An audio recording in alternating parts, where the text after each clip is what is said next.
Bienvenue dans cette vidéo où je vais vous parler des frais des agences immobilières. Déjà, frais ou honoraires, quelle est la différence? Alors c'est très simple puisqu'il n'y en a pas. Il n'y a pas de différence, c'est exactement pareil.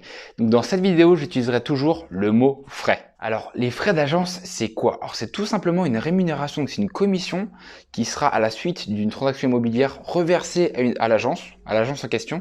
Et donc dans cette commission, il y aura une partie qui sera reversée à un agent immobilier, donc c'est celui qui aura géré le projet.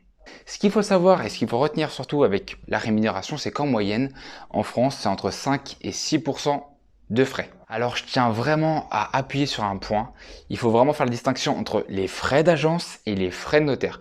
Les frais d'agence, comme je vous l'ai très bien expliqué juste avant, c'est une commission liée à une vente, donc c'est-à-dire moi je vends votre bien. Forcément, je vais toucher une commission, alors que le notaire, lui, va pas toucher de commission pour avoir vendu votre bien, mais lui va être payé à la finalité, à la fin de la vente, lors de la signature de l'acte authentique, pour avoir contrôlé et encadré juridiquement l'opération.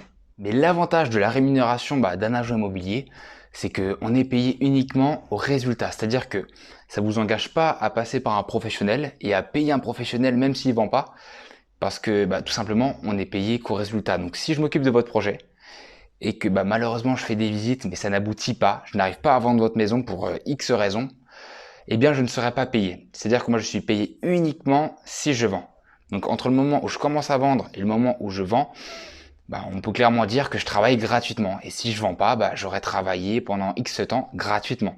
Donc c'est quand même une sécurité pour les clients, pour les acheteurs, pour les vendeurs. Ensuite, qui paye les frais d'agence? Alors, contrairement à ce que beaucoup de personnes pensent, parce que c'est vrai que dans l'immobilier, il y a aussi beaucoup de mensonges, malheureusement, ce n'est pas l'acheteur qui va payer les frais d'agence. Tout simplement parce que le montant des frais va être ajouté sur le net vendeur, donc du vendeur pour le coup. Donc forcément, plus il y a des frais d'agence, plus le net vendeur du vendeur sera réduit. Donc certes, c'est l'acheteur qui va dépenser une somme en contrepartie du bien, mais indirectement, c'est le vendeur qui va payer puisque ça va baisser son net vendeur. Donc ce qu'il faut retenir, c'est que peu importe qu'un professionnel ou qu'une personne de votre entourage puisse vous dire, c'est toujours le vendeur qui paye. Je vous fais un exemple avec Vinted, parce que c'est vrai que Vinted, on est beaucoup à l'utiliser. Dans Vinted, certes, c'est un petit peu caché, mais il y a des frais. Il y a des frais de livraison et dans les frais de livraison, il y a une marge que Vinted se prend, c'est naturel, c'est normal, faut que tout le monde puisse un petit peu vivre. Donc il y a une marge dans les frais de livraison de Vinted. Il y a des personnes qui vont dire c'est l'acheteur qui va payer. Parce que forcément, c'est l'acheteur qui sort l'argent, moi je suis juste là pour récupérer mon argent, quoi.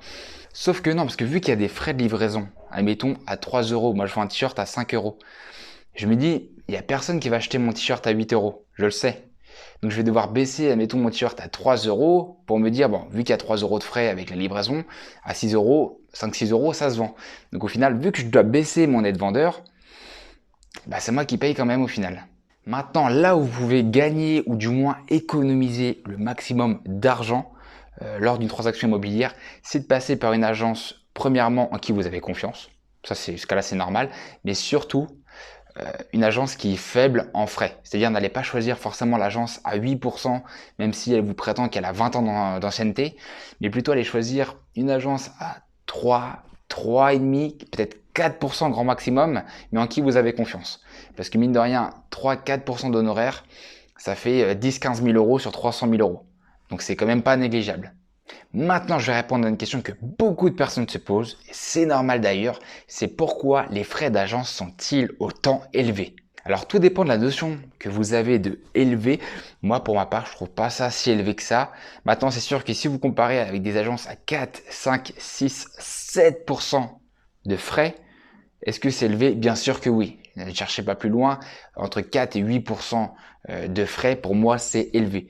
Maintenant, il y a des agences, d'ailleurs comme dans celle où je travaille, où voilà, on est à 3% de frais. C'est très peu. 3% pour vous donner une petite idée, c'est 3 000 tous les 100 000. Sachant qu'il y a des agences qui sont à 6%, ça fait 6 000 tous les 100 000. Donc si on compare à 300 000 euros, une agence à 6%, une agence à 3%, ça fait 9 000 euros d'écart. Donc ça fait déjà 9 000 euros de gagné pour le vendeur. Donc bien sûr que oui, qu'à 6%, même à 4 ou 5%, c'est cher. Et dites-vous bien qu'il y a des agences qui sont à 3%. Donc c'est sûr qu'à 3%, je vais pas vous mentir, on roule pas non plus dans des Mercedes ou dans des Audi. On va pas emmener les acheteurs dans des gros Porsche Cayenne pour faire des visites. Ça, c'est une certitude. Maintenant, ce qui est sûr, c'est qu'on va pas jouer avec votre argent. Vous savez ce que vous payez. Vous payez, comme tout le monde, l'agent immobilier en question, mais aussi les frais d'agence. Mais vous n'allez pas payer la voiture de fonction. Vous n'allez pas payer mon restaurant du midi. Vous n'allez encore moins payer mon iPhone 12. Comme ça, au moins, c'est clair. Vous savez pourquoi vous payez et où part l'argent. Maintenant, faites attention, il y a beaucoup de professionnels qui vont essayer de justifier le fait qu'ils soient chers en disant que eux, ils sont peut-être chers, mais ils ont une qualité de service. Après, tout dépend de la notion qu'on a d'une qualité de service. Mais je ne me vois pas payer un agent immobilier 2 à 3 fois plus cher qu'un autre parce qu'il roule en Porsche Cayenne, parce qu'il a un téléphone à 1200 euros, ou parce qu'il travaille dans une agence située en plein centre-ville, à côté de l'église, avec des sièges en cuir, avec des belles vitrines. Non, moi personnellement, je vois pas du tout la qualité du service. Je préfère peut-être payer 2 à 3 fois moins cher à un autre agent immobilier qui a peut-être pas un Porsche Cayenne, qui a peut-être un téléphone à 200 euros et qui a peut-être pas des agences en plein centre-ville. Mais au moins, je sais où va mon argent et je sais que je vais pouvoir économiser. Tout ça pour dire que vous avez le choix. Peut-être que vous trouvez que les agences sont chères. Peut-être que vous trouvez qu'on surfacture, mais vous avez le choix. Vous n'êtes pas obligé de choisir l'agence qui a 4, 5, 6, 7% de frais. Donc vous pouvez très bien choisir celle à 3% avec un bon professionnel en qui vous avez confiance et économiser des milliers d'euros. Les frais d'agence sont-ils négociables? Alors c'est vrai que cette question, beaucoup de personnes se la posent. La réponse, ça va être assez simple. C'est tout simplement, parfois, c'est possible de négocier les frais d'agence. Il n'y a rien qui oblige un agent immobilier de baisser ses frais, mais il n'y a rien qui interdit un agent de baisser ses frais aussi. Donc c'est possible de négocier. Comme je le dis souvent, tout est négociable. Maintenant, il y a un moment pour négocier et une façon de demander une baisse de frais d'agence à un agent immobilier. Alors, quand le demander? Donc c'est tout simplement si vous avez une offre d'un acheteur qui n'est pas au prix, c'est-à-dire qu'il y a une négociation. Pour préserver votre net vendeur, vous pouvez très bien demander à l'agent immobilier de faire un effort et de baisser ses frais d'agence. Et comment lui demander, comment lui faire comprendre qu'il doit baisser? Vous pouvez tout simplement lui dire que c'était convenu ensemble de vendre votre bien à tel prix en X temps. Il se trouve que là, vous avez une offre qui n'est pas au prix. Donc, il n'a pas réussi sa mission complètement. Il a réussi peut-être à vendre, mais pas au prix qui était convenu. Donc, c'est la moindre des choses de baisser ses frais d'agence parce que c'est lui qui vous a promis, entre guillemets, qui vous a mis d'accord pour vendre votre bien à tel prix. J'espère que cette vidéo vous aura plu. Je vous invite à liker déjà. Premièrement, ça me ferait plaisir. Et en plus, ça pourrait montrer que le contenu vous a plu. Donc, en tout cas, je vous remercie et je vous dis à la prochaine.